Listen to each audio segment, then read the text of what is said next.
Hello, and welcome to the Author's Corner as featured in the Own It magazine. My name is Marisa Bludorn. I am your host. I am the editor-in-chief of Own It magazine and publishing, and I'm so excited to have taken center stage and owning it with me today. A couple of my contributing writers for the Own It magazine is Teresa Palmer and Coach Tiffany Para is in the house. Excuse me, I got a little bit of a cough. I'm trying to work through this being over here in the US. Hanging out for a little bit. I'm here working with my younger sister, Judy, and she's building her business, Brown Lash Beauty, and Artie Batani, which is a artificial tree an interior decorating company. So I'm just here hanging out with her in the ATL. I'm really enjoying it. But as you can see, my background is not my usual background. I like this background though. Without further ado, let's dive on into we're here in the Author's Corner, and it's an exciting time. You know, this show is designed to just bring insight to and encouragement to individuals who are already published authors and those individuals who are looking to publish or get themselves published. And we have projects that we're working on. Some of these projects you can participate in, or you can actually purchase some of the books that we've already published. And so, Teresa, we're going to start with you. Would you take a little moment to introduce yourself? Let's say the audience has never seen you before. And they don't know what book you published or who you are. And so would you share with them? And then Tiffany, you go right after Teresa and just share who you are. And then also too, Tiffany, because I know you had some publishing projects underway and also a retreat. Share with the people about your stuff and what you have going on. Teresa, you're up. Hi, everybody. Thank you for joining us today. I'm Teresa Palmer. I'm a master's prepared nurse practitioner, and my expertise is holistic cardiology.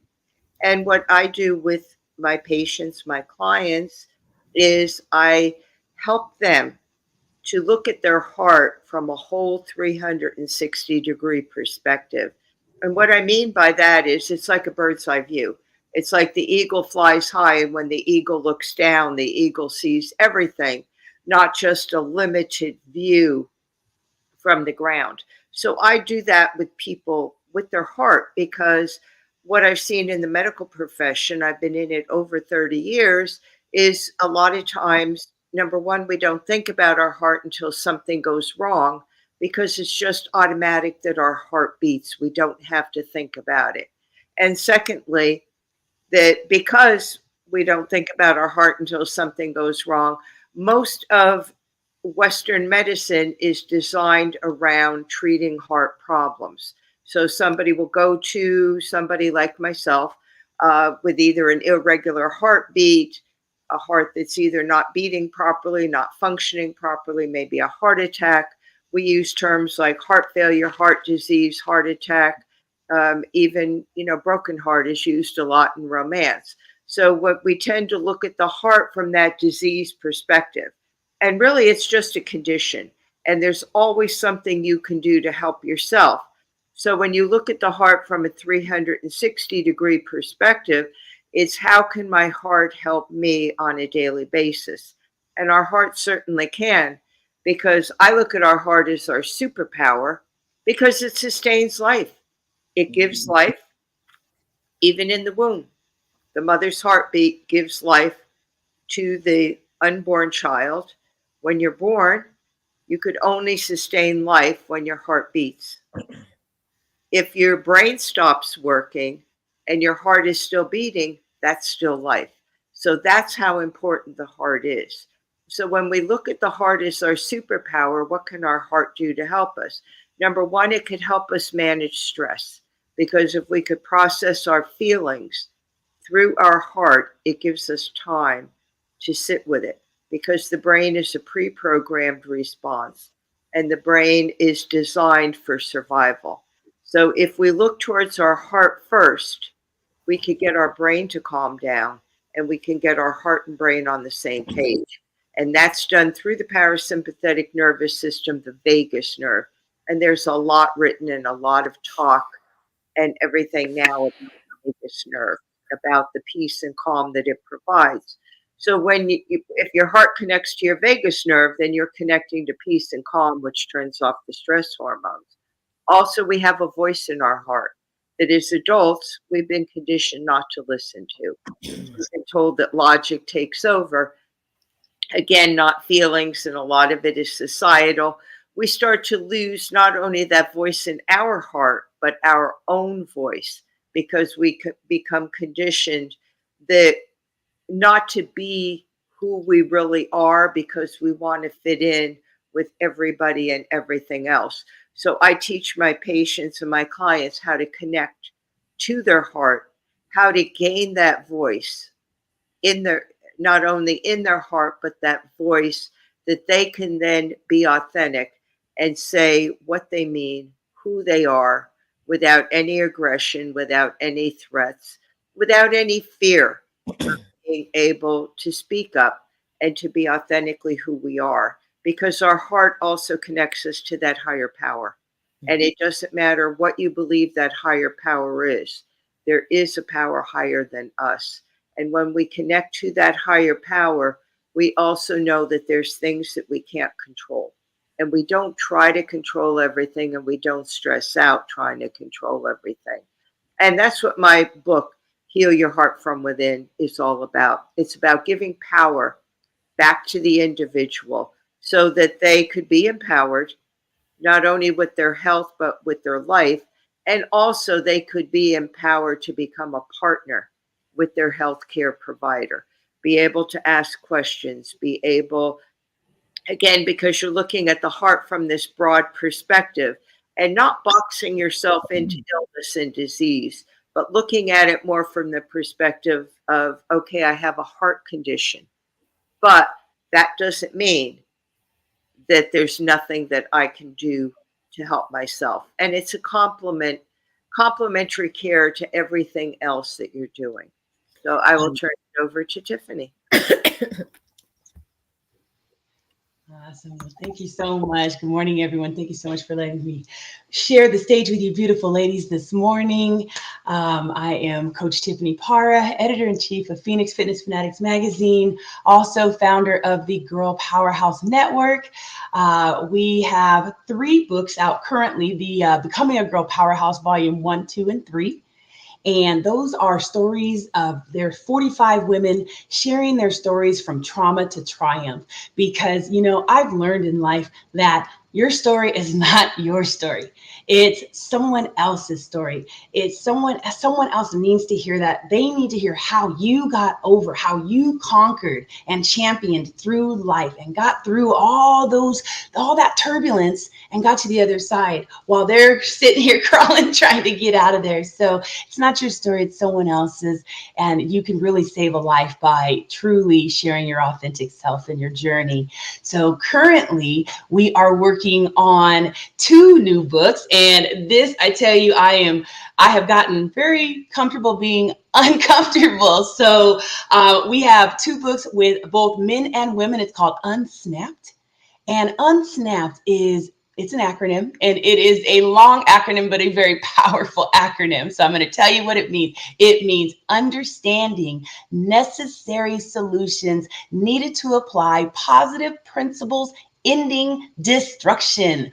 What do you do to stay calm, cool, and collected in today's crazy world so you're not adding to the destruction? So if you have a story of being able to stay calm, cool, and collected when someone has been pushing your buttons and just pushing you to the brink, to that edge, connect with me. Let's go ahead and write the story together in the Unsnapped anthologies. They are going on right now. We need a few more good women and a few more good men to come and share the stage with us in this project. And it is a 6-month project. We have brought some great coaches to come and gleam on all the authors. And at the end, we're going to celebrate with a conference here in California in Rancho Cucamonga. The women's conference is 222, so February 22nd, and the men's conference is the following weekend on March 1st. We have some amazing speakers. We are still looking for some men to come up and share the stage. So if y'all want to, I know there's some speakers out there. So if y'all want to come and share an important message to really help, get some people to the other side, definitely connect with me and let's take the stage together and shine. Okay. Let's see what else. There are so many different things going on. I tell you, we also just started doing bestseller campaigns. Now we know there's a lot of new authors out there, and there's some authors that have been sitting on their books and their books haven't been going anywhere, right? So we have come together, we have joined forces with some amazing people to help you to become Amazon bestsellers. So if you are interested in becoming a bestseller, you want to connect with me as well. And I'll be sharing that at the end. So thank you so much, Marisa. That is so awesome because who knew that you could actually become a bestseller? And some of these things we've taken for granted. I know when I published many moons ago, bestseller wasn't even something that an average person would try to achieve. We just didn't. We were so excited about being self-published and having control over our content, that we weren't even thinking about bestseller. That was the next wave. And so it's wonderful that you're offering that service to, priorly published individuals to come out and republish and become Amazon #1 bestseller. So that's incredible, and an amazing opportunity for them. So you're listening in. You want to make sure that you connect with Tiffany on all that she's doing. The Unsnap, which I'm participating in on the women's side, which to me is so important because Teresa and I was talking in yesterday in regards to all the chaos that's out here. And again, you know, having your mind and your heart in alignment requires self-awareness. It requires a consciousness of self, in a positive way, not negative. It's so that you really get the results out of life, out of your body also too, that you really want.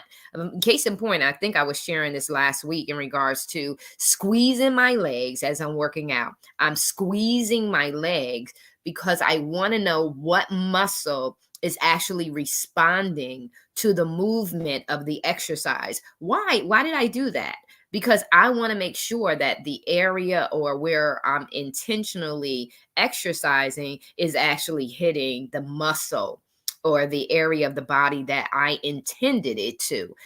That's awareness. That's being intentional and focusing and being strategic on your desired outcome, not just saying, oh, well, you know what? Just like Teresa said, I'm sick, my heart is bad, it is what it is.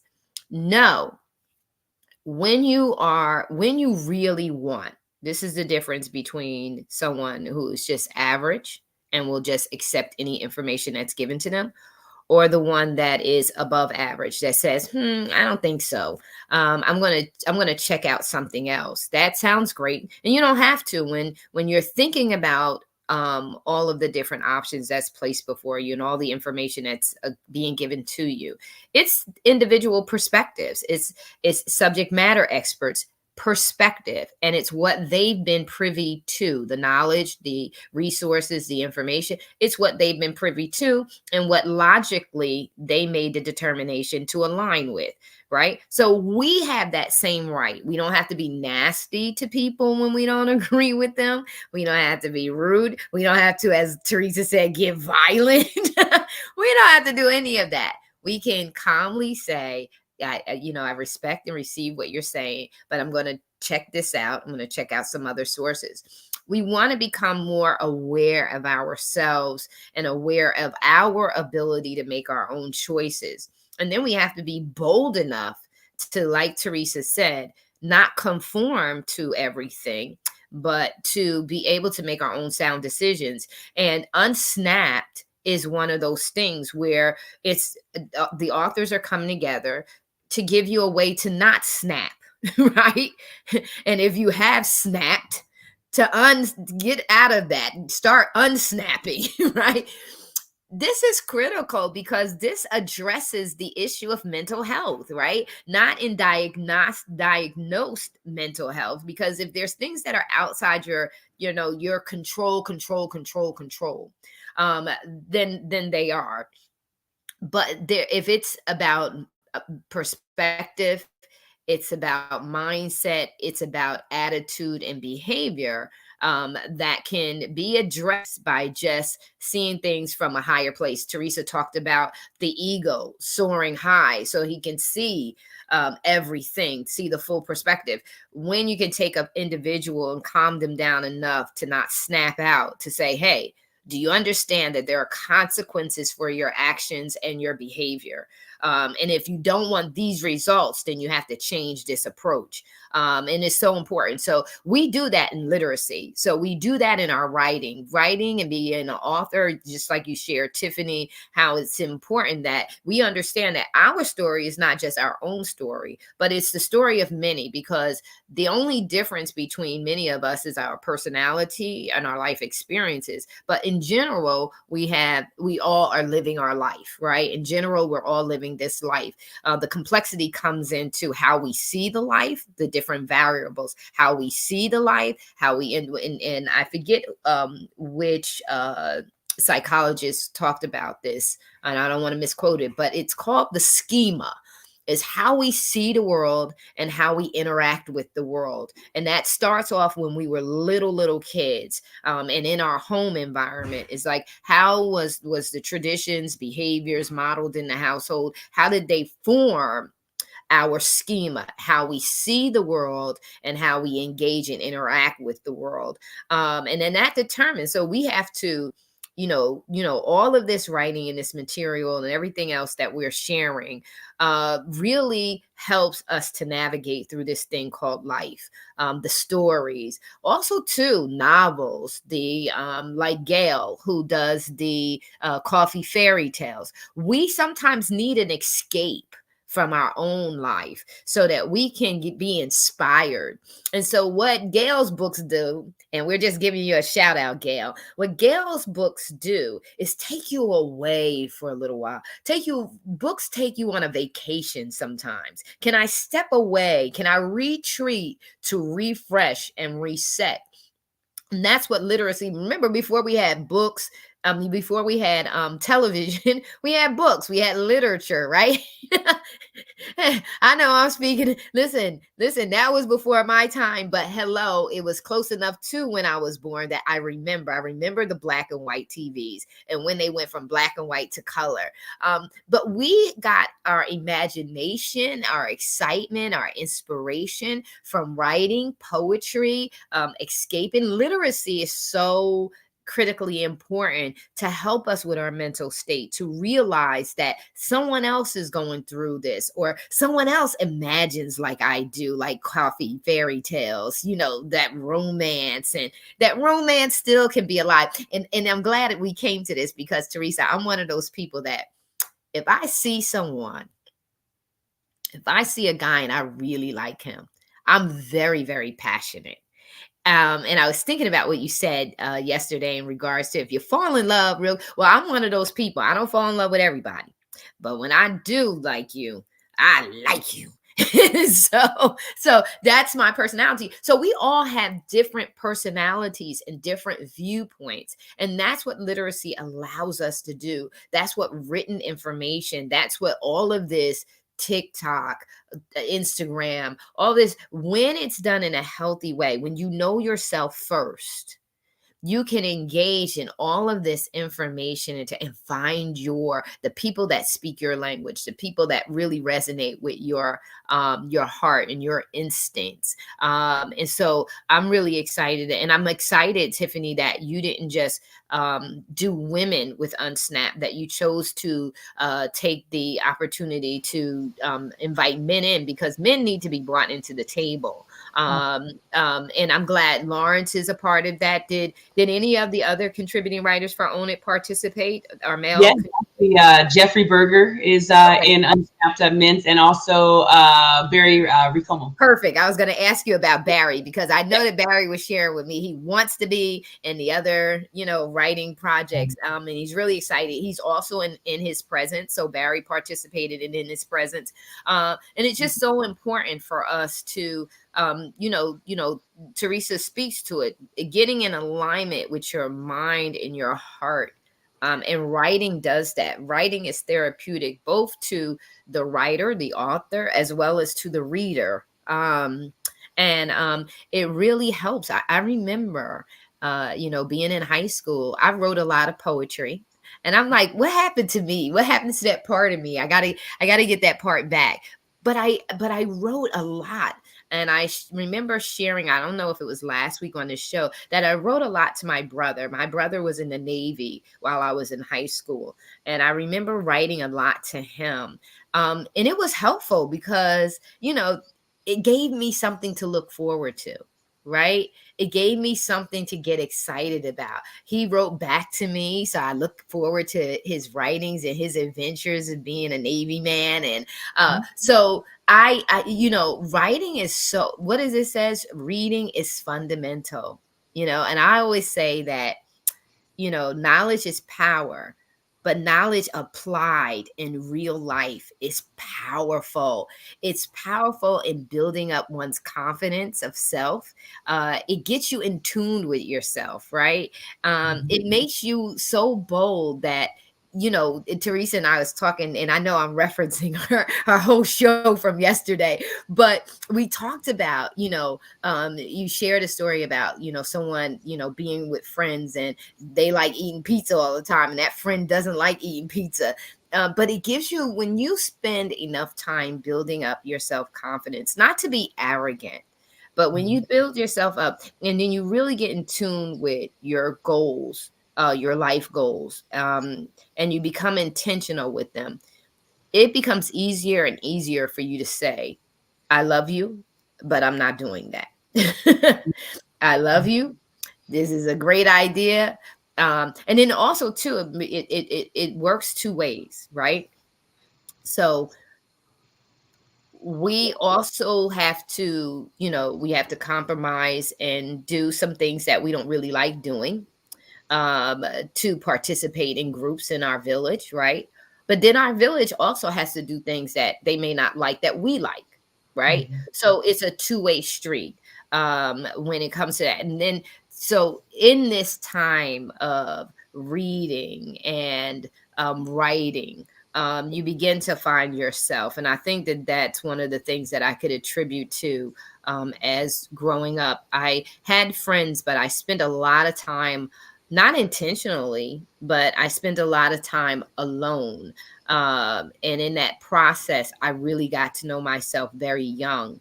And in doing so, I believe, and I'm only in all these conversations and all these interviews, am I beginning to see, wow, this is why you are this is why you are the way that you are. You're comfortable with being by yourself because you have been by yourself.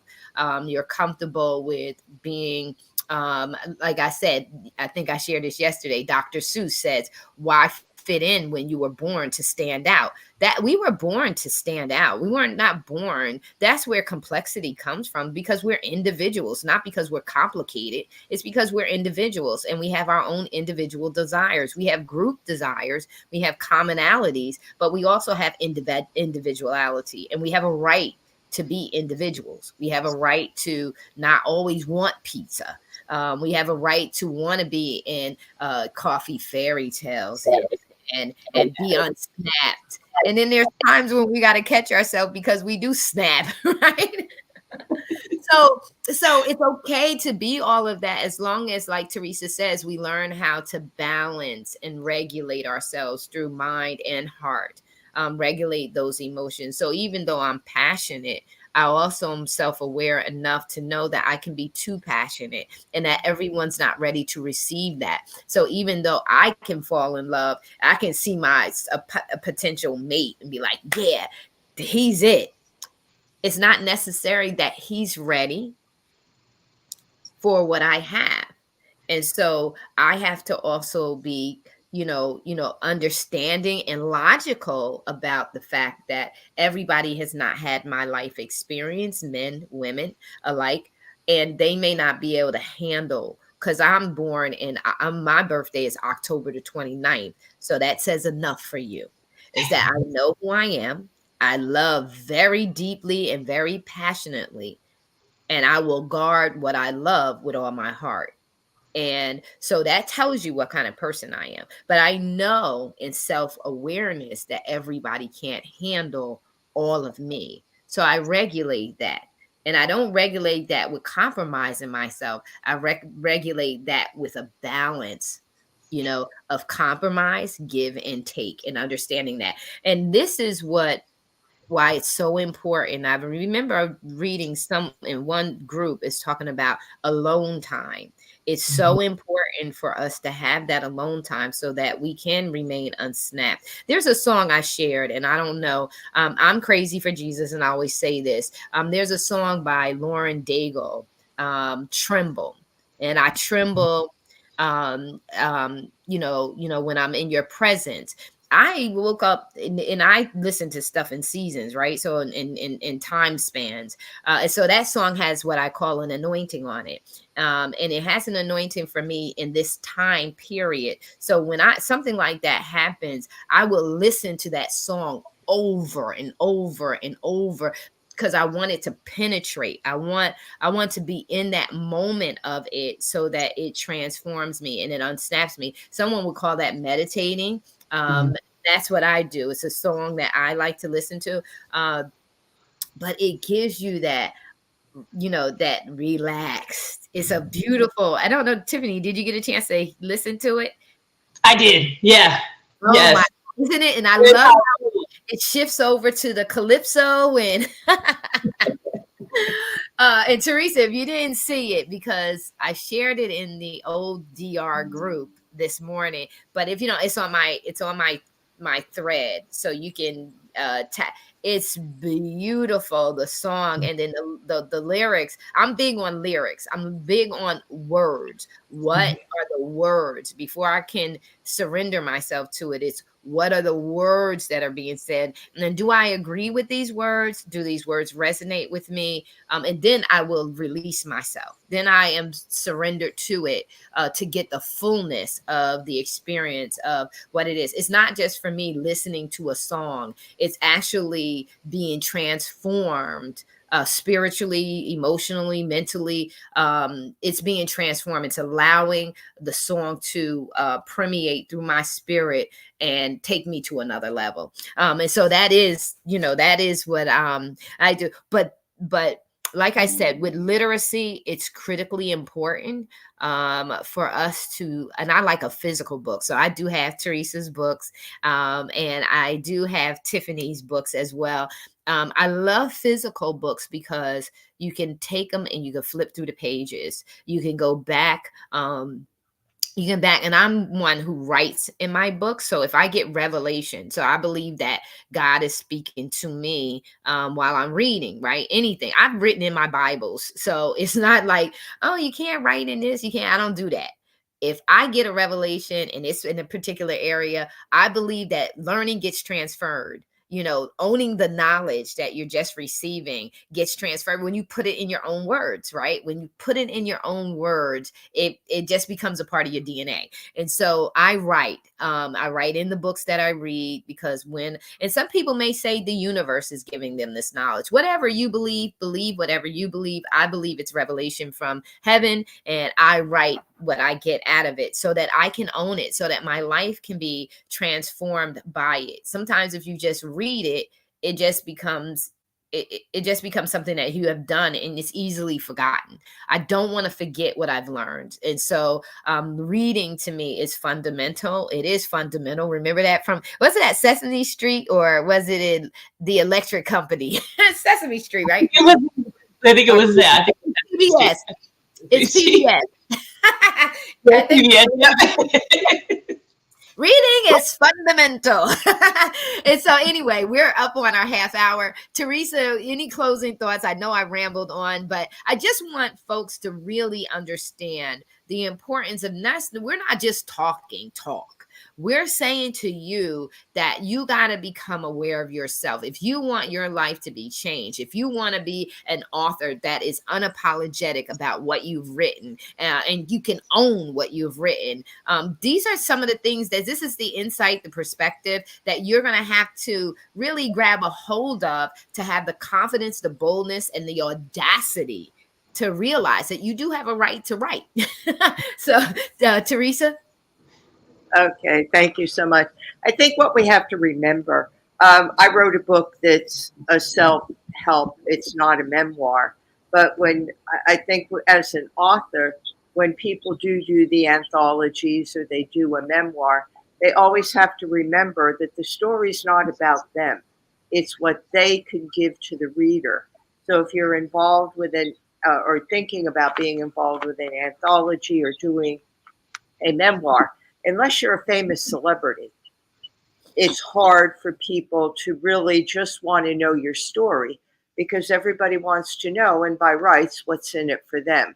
So if you've gone through something where you've snapped, or you've had a hardship, or you've dealt with depression or anything like that, it's always what brought you out of that and using that to help people. So I think that's always an important for anybody who is an aspiring author out there, that it's not your story, it's what you give to the reader. How can you help the reader, and what do they learn by either what you've gone through, your experience, maybe your experience with other people, maybe teaching. So my book is written from the perspective, it is for the layperson, but it's written because of my patients. These are things that I taught my patients. These are things that help my patients thrive and not just survive, even during 2020. So that's really how the whole book came around. A patient said to me, "Why don't you write a book? You're giving us all these tips and tools. Everybody needs to know these things." So even though it's a self-help, it would be the genre is self-help. It's an experience book because these tools have worked for the past 20 some years, 24 years, with patients that I've been dealing with. So that's what I have to say. It's always about the reader. It's not about us as writers. It's about what we give to people that want to read and share our book. Yeah, you're so right, and that's exactly why when I chose to do my anthologies, I made sure that we had a lesson inside. So when we did Own It Unapologetic, there was each chapter, each author had to give them an engaging activity of transformation. What do they learn from this, and how do they transfer? And then the journal is always, like I said, is journaling the process. How do you own what you've read? You journal it, you look at what you've read, and then you've taken it and you transfer it into how are you going to do this thing. So I totally agree with you. It has to be something that teaches them. What are your lessons learned and words of wisdom? So excellent. Tiffany? Yes, no, both of you are absolutely right. You have to have those words of wisdom. You have to have that, that the education piece of, what are they taking from it? But my just words of wisdom or encouragement just to throw out there to everyone, any authors, any inspiring authors, just write it. Just sit down, get it out, and just my editor T. Lachelle said, shout out to T. Lachelle, she's amazing.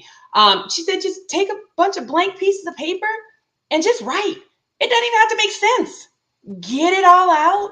And then, you can have someone like myself or someone like, my editors or someone like, Marisa edit it and put it all together and have it just create brilliance. So just get it out, because once you get it out and you release it, you are going to feel so light, and you may be inspired to do other things that you may have been fearful of. But just get it out, because your story is very powerful. And again, as these two ladies said, it is definitely not yours to hold on to. You definitely need to share it. And, you may have people that are very close to you that may be those naysayers. Don't worry about it. Don't worry about it. Just quiet all the noise and all the distractions and everything and just get it out. Okay. Because it's going to be amazing. So, Yes, yes. And just to say this, is there are 300 and blah blah blah million people in the United States, just in the United States alone. 10 people are not going to say their stories. 10 authors are not going to capture all those stories. So, and this is a multi-billion-dollar industry. And so when you begin to think about that, you know, don't discount yourself. Don't discount your story. And I know that people will say everybody shouldn't write. Okay, that's great. But let someone evaluate what you've written. Let someone look it over. Let someone give you some feedback on what you've written. I can remember hiring, and then we're going to close out. I can remember hiring my first publishing coach. And I gave her this is my first time ever writing. I gave her my story. Thank God for having a master's degree and all the writing I've done. So I know how to structure it out. I knew how to structure my story out. I knew how to, do my chapter outlines, etc., and submit it to her. And she told me exactly what I already knew. After paying her, she told me what I already exactly knew about myself. What that did for me, though, was it confirmed it, right? It confirmed it. This is a woman, who has done multiple, she's a publisher, she's a book coach, she's a publisher, well-to-do out of New York City. Met her in Arizona at a, what's her name? Angelique Powers, a conference there, and she was, she had it laid out. I always boast about her conference because it was amazing. She had everyone there that if you wanted to publish a book, if you wanted to plan a conference or any kind of event, she had everyone from lawyers. When I say to you, everyone from lawyers, attorneys to companies who had team building activities, because you can't find, when you're ready to do activities for coaching, they're not readily available to you. You got to find out companies that have these behavioral transformational activities and games. You got to find those companies. And so she had them, from serious event decorators. And so I was like, I really wanted to make sure that my book was on the up and up. I had someone who was coaching me, but I wanted to just have someone on a higher level to really look into my book. And it wasn't too much that she gave me back that was any different than what I already had. And so I say that to say, don't discount, trust your instincts, like Teresa and I talked about in Motivational Moments with Marisa, It's Your Life, Own It, on Mondays. You got to trust your instincts, and don't let people discourage you when you feel like you have a heartbeat to write. And like Tiffany says, get it out of your system first. I always say, this is a tip. I'm going to leave you with this. What points do you want to make? What is critically important for the reader to take away from your writing? And if that's the case, I always say to you, with chapters, for me, make it simple on yourself and easy for the reader, because you want to make sure that your book is easy to get through. It's exciting, and it's something that people want to read it from cover to cover.